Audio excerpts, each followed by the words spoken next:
नमस्कार, देशोन्नती संपादकीयमध्ये मी ऐश्वर्या शिंदे आपलं स्वागत करते। वारसदारांमधील संघर्ष किंवा भाऊबंदकीमुळे राजकीय पक्षांची वाताहात होण्याच्या घटना काही नवीन नाही। विशेषतः प्रादेशिक पक्षांमध्ये हा आजार अगदी सार्वत्रिक स्वरूपात आढळून येतो। महाराष्ट्रातील राष्ट्रवादी काँग्रेस आणि शिवसेना या दोन्ही पक्षांना या आजाराचा फटका बसलाय।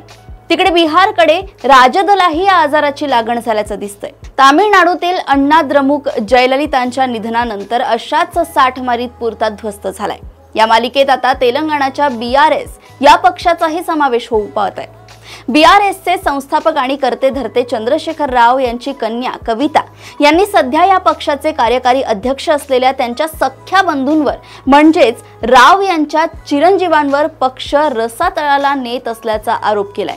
चंद्रशेखर राव यांनी आपला राजकीय वारसदार म्हणून आपला मुलगा केटी रामराव यांची केलेली निवड राजकीयदृष्ट्या महत्त्वाकांक्षी असलेल्या त्यांच्या कन्या कविता यांना मान्य झालेली दिसत नाही।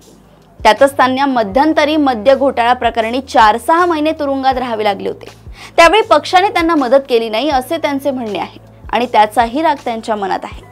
पक्षावर प्रभुत्व स्थापन करण्यासाठी सुरू असलेला या बहीण भावांमधील संघर्ष थांबला नाही किंवा वेळीच केसीआर यांनी या प्रकरणाची योग्य दखल घेतली नाही तर तेलंगणाच्या निर्मितीत मोलाची भूमिका बजावणारा हा पक्ष लवकरच दुभंगण्याची दाट शक्यता आहे। आपण स्वतंत्र पक्ष स्थापन करू शकतो असे संकेत कविता यांनी दिले आहेतच।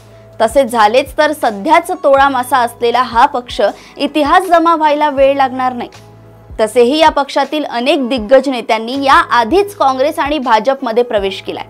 हा वाद असाच सुरू राहिला तर उर्वरित नेते आणि कार्यकर्तेही काँग्रेस भाजपमध्ये विभागले जातील आणि भाऊबंदकीत बळी पडलेल्या पक्षांच्या यादीत अजून एका पक्षाची नोंद होईल।